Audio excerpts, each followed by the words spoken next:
Hey, what's going on? Sean Mormelo. Thanks for checking out my channel. On this channel, we talk about all things related to the performing songwriter with a specific emphasis on making money. Money! So today I want to talk about why you should start a tribute band. Now, there are a myriad of reasons why you'd want to start any band today. It's fun. But why should you start a tribute band specifically? All right, so let's get into that right now. All right, what's going on? Today we're talking about why you should start a tribute band. First and foremost, if you like the music of a certain band, performing their music is just going to be fun. Performing more of it is just going to be fun. You know, it's fun to try to cop the vibe of another player. Specifically, if you're the singer and you could sound like another singer, that's even more fun. If you're a guitar player, it's fun to try to cop the vibe of a good signature guitar player, like a Steve Lukather or a Neil Schon or an Eddie Van Halen. If you can do that, it's more challenging than just playing the licks. If you can cop the complete vibe, and then on top of that, if you can get the look, there's a Van Halen band that I know, and they have a guitar player who not only looks like Eddie on stage, sounds like Eddie, and plays like Eddie. I mean, that's win-win-win. Win-win-win.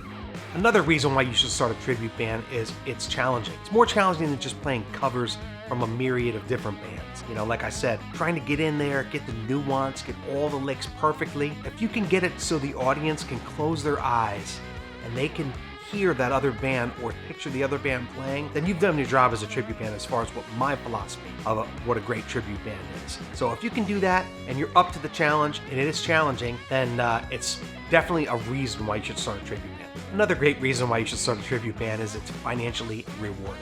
Generally speaking, even the generic run-of-the-mill tribute bands around here make about 2 or 3 times what a normal bar band would make. And the really good tribute bands can make a lot more.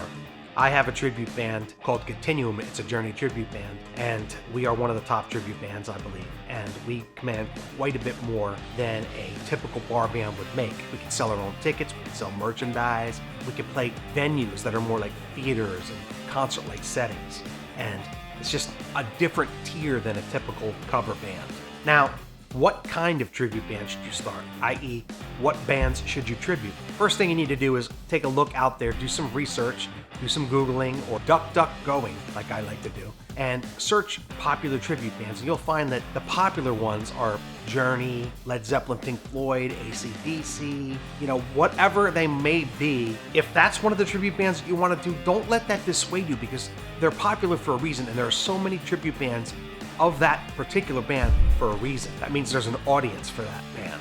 We, when we started our Journey tribute band, Continuum, which I'll link above, knew that there was a lot of Journey bands out there, but we knew that we could be a cut above many of the other bands. And so even if there's a lot of the same band that you want to tribute, if you know that you could be a cut above or the best one or one of the best ones, there's always going to be room for quality. You'll always be successful with quality. It doesn't matter how many other generic Pink Floyd tribute bands are. It doesn't matter how many Tears for Fears tribute bands there are, or whoever you're tributing. If you are one of the best ones and you are quality, you'll do well.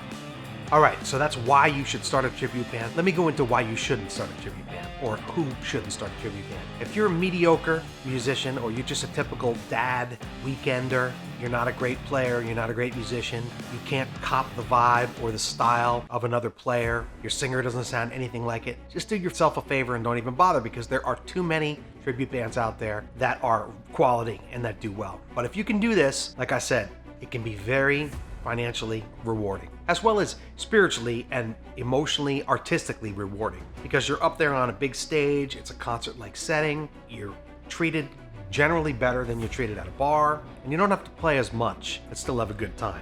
So if you want to make a business out of this, it's definitely a better idea than just doing a cover band on the weekends. It's a higher tier, it's a better audience, and I think that the tribute band business moving forward is only going to go up from here, because the crowd that it attracts, say the 40 and over crowd, for the most part, for the classic bands, they don't want to be out all night and every weekend just doing the bar thing. To get them out, to get them paying, you got to offer something a little bit more special and a little bit more. So remember, quality always wins. We worked on our Journey tribute band specifically for about a year before we got out there. It took us quite a while to find the right singer, and depending on the band, the singer or the guitar player or whatever key member that sticks out might be very important. You can't have a Journey tribute band without a singer that sounds like Steve Perry or the style of the Journey singer. You can't have an AC/DC tribute band unless you have that guy going, "Thunderstruck!" That kind of thing. So you know what I'm talking about. So if you want to have fun, you want to make good money, you want to be treated well, you want respect from club owners and agents, you want to work with an agent, you want to work with a good manager, you want to play big festivals and amphitheaters and nice outdoor venues and indoor theaters, then a tribute band is the way to go. And I believe moving forward, for the rest of the time that rock and roll is viable and can attract an audience, the fact of the matter is these bands are a bit long in the tooth and a lot of them will stop playing forever. And to keep the music alive, a really good tribute band that looks the part, that sounds the part, that can put forth in someone's mind the original vibe of the great artist that they are tributing will be the way to go moving forward. Now, does your tribute band have to look exactly like the other band? I think yes and no. Now let me explain. With a Journey tribute band like ours, our singer doesn't look anything like Steve Perry or Arnell. He's bald, he's got a good look, good theatrical stage presence, but he doesn't look like that, and I don't think that you have to look like the band Journey. None of the other members of that specific band are very specific. If you were trying to do a Kiss band and you didn't dress up like Kiss, I think it would be a problem. If you tried to do a Michael Jackson and you didn't look the vibe, I think it might be a problem. I think the more theatrical the artist that you're covering, the more they have a specific look, the more you're going to need to kind of try to get that look. And I feel there's a difference between a tribute band and impersonation. Now, you get somebody up there like the Legends shows in Vegas, the guy that looks like Prince, he moves exactly like Prince, he sounds like Prince, plays the guitar like Prince. That's an impersonation. Your tribute band, I don't think, has to look like the artist exactly, unless it's a really theatrical band.